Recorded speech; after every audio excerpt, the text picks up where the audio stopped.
여호와께서 또 모세에게 이르시되 이스라엘 자손의 처음 태어난 남자를 1개월 이상으로 다 계수하여 그 명수를 기록하라. 나는 여호와라. 이스라엘 자손 중 모든 처음 태어난 자 대신에 레인을 내게 돌리고 또 이스라엘 자손의 가축 중 모든 처음 태어난 것 대신에 레위인의 가축을 내게 돌리라. 모세가 여호와께서 자기에게 명령하신 대로 이스라엘 자손 중 모든 처음 태어난 자를 계수하니 1개월 이상으로 계수된 처음 태어난 남자의 총계는 22,273명이었더라. 여호와께서 모세에게 말씀하여 이르시되 이스라엘 자손 중 모든 처음 태어난 자 대신에 레위인을 취하고 또 그들의 가축 대신에 레위인의 가축을 취하라. 레위인은 내 것이라. 나는 여호와니라.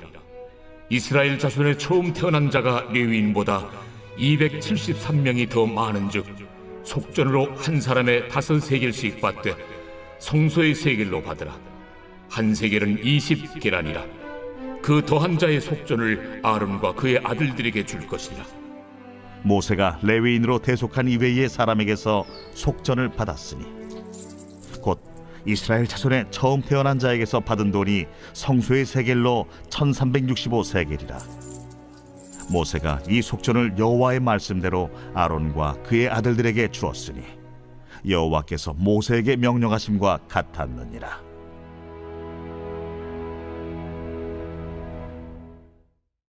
할렐루야. 오늘 우리에게 주신 하나님의 말씀은 민수기 3장 40절부터 51절까지 말씀입니다. 오늘 말씀의 제목은 첫 열매를 드립니다 입니다. 제가 예전에 읽은 파인애플 스토리라는 한 선교사님의 일화는요, 하나님의 말씀이 얼마나 중요한지, 그리고 그 원칙을 지키는 것이 나중에 나에게 얼마나 큰 복으로 다가오는지를 깨닫게 해주었습니다. 이야기인 즉슨 이렇습니다. 어떤 선교사님께서 아프리카 오지에 선교를 나가게 되었죠. 이 선교사님께서는요, 원주민 마을에 교회를 짓고 상점을 지어서 원주민에게 필요한 약과 물품들을 저렴하게 이용할 수 있도록 하며 전도하여서 선교 활동을 시작하게 됩니다.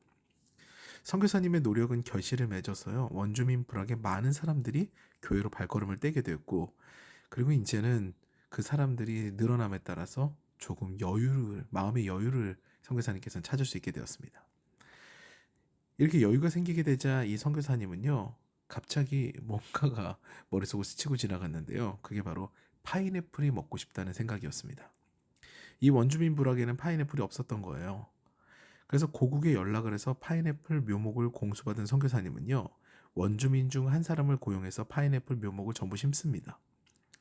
그리고 이제 파인애플이 익게 되죠. 시간이 흐른 거예요.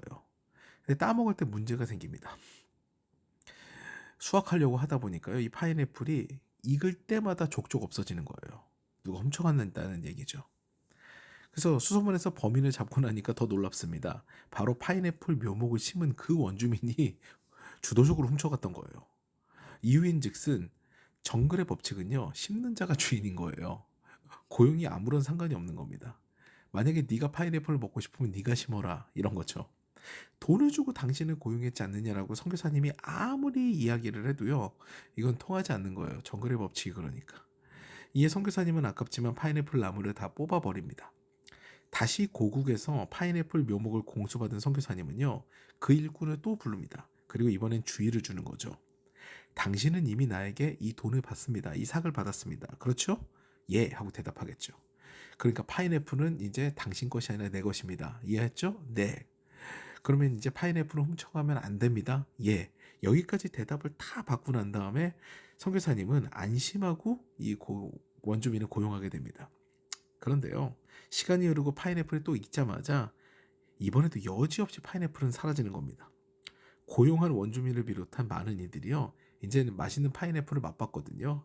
그러니까 익자마자 훔쳐가기 시작했습니다. 진짜 거국적으로 이제 파인애플을 훔치기 시작한 거죠. 이 원주민들의 도둑질에 화가 난 선교사님은요, 이 도둑놈들에게 뭔가를 베풀 필요가 없다라는 생각을 갖게 된 거예요. 그리고 상점 문을 닫아버렸습니다. 상점이 문을 닫자 약을 구할 수도 없고 물품도 못 구하게 된 원주민들이 그럼 우리한테 유익이 뭐냐 그러면서 교회를 안 나가기 시작합니다. 아니, 너무 웃기게 된 거죠. 교회를 나가기 위해서 상점을 열었고 그래서 선교가 굉장히 성공적으로 진행이 됐는데 파인애플을 먹기 위해서 이 선교사님께서는 원주민들 그 성도님들을 다 내쫓아 버린 거예요. 아무도 오지 않는 예배당에서 쓸쓸하게 파인애플을 먹고 있던 선교사님은요, 아 뭔가가 잘못됐구나 이걸 깨닫게 됩니다. 그리고 다시 원주민들을 부르게 되죠. 상점을 열겠습니다. 내가 잘못했습니다. 다시 여러분에게 약과 물품을 저렴하게 공급할게요. 이렇게 이제 고개 숙이게 됩니다. 그리고 돌아온 원주민들은요, 다시 똑같은 행동을 반복합니다. 파인애플 서리를 시작하는 거죠. 이때 선교사님의 고국에서 선교 대회가 열리게 됐습니다. 이 선교사님도 참석한 거죠. 그 선교 대회 말씀 주제는요, 놀랍게도 첫 열매는 하나님의 것이었던 거예요. 이 선교 대회에 참석한 선교사님은요, 이 하나님의 말씀이 마음에 꽂혀버렸습니다.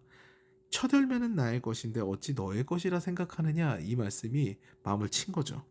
이 하나님의 질책 섞인 말씀에 선교사님은 눈물로 회개하고 다시 선교지로 돌아가게 됩니다. 그리고 이제는 더 이상 파인애플로 스트레스를 받지 않았죠. 선교사님 마음에 이제 파인애플은 자신의 것이 아닌 거예요. 하나님의 것인 거예요. 그러니까 이제는 평안할 수가 있었습니다. 놔버렸어요.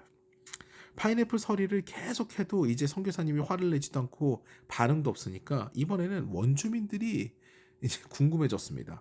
왜 저 선교사님이 우리가 파인애플 하나만 없어져도 한숨만 푹푹 쉬고 우리에게 막 화를 내고 반응을 보였는데 이제 아무렇지도 않고 날마다 평안하고 막 웃음기가 넘치고 오히려 농담도 하고 이렇게 됐을까? 이게 궁금한 거죠. 그래서 선교사님께 와서 묻습니다. 아니 선교사님, 왜 파인애플 우리가 가져가도 아무 말도 안 하십니까? 반응이 없으세요? 그러자 선교사님께서 웃으면서 말씀하시는 거죠. 이제 더 이상 파인애플은 제 것이 아니기 때문입니다. 저는요, 이 파인애플 밭과 나무를 모두 하나님께 드렸습니다. 그러니까 갑자기 원주민들이 황당한 거예요. 그러면서 여기저기서 불퉁불퉁거리기 시작합니다. 아니, 왜 선교사님께서는 우리에게 말도 없이 그 파인애플 밭과 나무를 하나님께 드렸습니까? 우리가 하나님의 것을 도둑질하니까 요즘에는 사냥도 안 되고 몸도 아프고 하는 것 같습니다. 파인애플 밭을 그리고 그 나무들을 선교사님께서 하나님으로부터 다시 돌려받을 수 없습니까? 이렇게 얘기하는 거예요. 놀랍죠? 선교사님께서는 여전히 미소 지으면서 하나님께 드린 것을 제가 어떻게 다시 받습니까? 여러분도 그렇게 못하시잖아요. 그러면서 이제 대화를 종결했습니다. 선교사님께서 하나님께 파인애플 밭과 나무를 드렸다는 소식은요, 원주민들에게 삽시간에 퍼져나갔습니다. 그러자 이제 원주민들은요, 더 이상 파인애플을 훔치지 않게 된 거죠. 이제 파인애플을 훔쳤다가는 하나님의 것을 훔치게 되는 거니까 두려웠던 거예요. 그리고 이제 시간이 흐릅니다. 이 파인애플이 너무나 잘 익어서 이제 수확하지 않으면 썩어 버리게 되는 그런 시간이 되었어요. 그러자 원주민들이 선교사님을 찾아옵니다. 선교사님, 이제 파인애플이 너무나 다 익었습니다. 지금 따먹지 않으면 썩어 버릴 것 같습니다. 선교사님께서 하나님의 종이시니 파인애플은 선교사님께서 수확하시는 게 좋겠습니다. 어차피 썩어내 버리게 되면 못 먹지 않습니까? 이 이야기를 듣습니다. 그제 선교사님은 기쁨으로 수확하게 된 거죠. 정말 하나님께 이 모든 것들을 드렸더니 오히려 풍성하게 거두게 된 거예요. 그리고 그 파인애플을 원주민과 나누어 먹으면서 행복하게 사역했다는 이야기가 이 파인애플 스토리라는 선교사님의 일화였습니다. 오늘 말씀을 보면은요, 이 첫 열매에 관한 이야기가 등장합니다. 장자를 대신해 레위인을 하나님의 것으로, 가축의 첫 새끼 대신에 레위인의 가축을 하나님께서 받으신다는 이야기입니다. 하나님의 일을 하는데 필요한 인력과 재물이 있는데 그것이 필요한데 그것이 바로 첫 열매라는 것을 하나님께서 말씀하시는 거죠.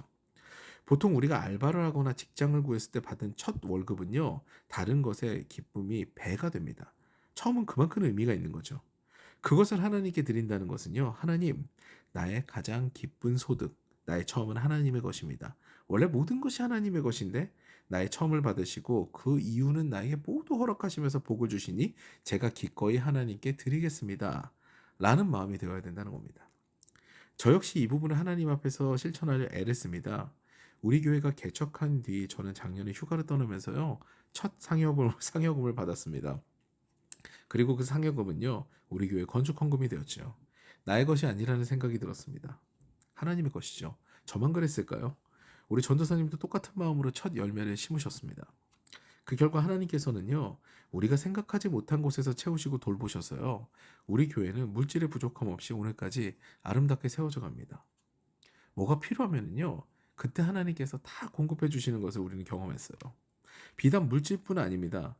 나의 처음, 나의 가장 아름다운 순간, 그 시작점을 하나님께 드리는 것은요, 하나님을 정말 사랑하는 나의 마음의 증거가 됩니다. 저와 아내 역시요, 시작을 주님과 함께 했습니다. 신혼여행을 떠나기 전에 기도원에서 하루를 보내고 주일 사역을 마친 후 신혼여행을 떠났죠. 어릴 적에 저는요, 옷과 신발을 사면은요, 제일 먼저 교회에 입고 갔습니다. 하나님께 먼저 자랑하는 것이 저에겐 일상이었어요. 저는 처음에 굉장히 민감했거든요. 이 처음을 하나님께 드려야 나는 성에 차는 그런 신앙의 단계에 있었습니다. 자녀들에게도요, 하나님이 먼저란다라는 이 가치를 가르치기 위해 애를 씁니다. 하나님께 집중하면 집중할수록 하나님께서 저에게 집중하는 것이 느껴졌거든요. 그러니까 이 아이들도 하나님을 계속 조명하도록 저는 계속 가르치기 시작하는 거죠. 그래야 하나님께서도 이 아이들을 조명할 테니까요. 그것이 인생의 최대의 복이 아닐까요? 사랑하는 여러분, 나의 처음과 아름다운 시간을 주님께 드릴 때요, 주님께서는 그것에 다른 것을 더하셔서 우리에게 선물로 주십니다. 하나님께 드리는 것은요, 결코 마이너스가 없습니다. 하나님께서는 좋으신 아버지이시기 때문이에요. 오늘도 그 좋은 하나님, 나의 시작을 받으시고 이후의 모든 인생을 책임지시는 하나님을 경험하심으로 삶의 행복과 만족이 충만한 저 여러분 되시기를 주님의 이름으로 축원합니다.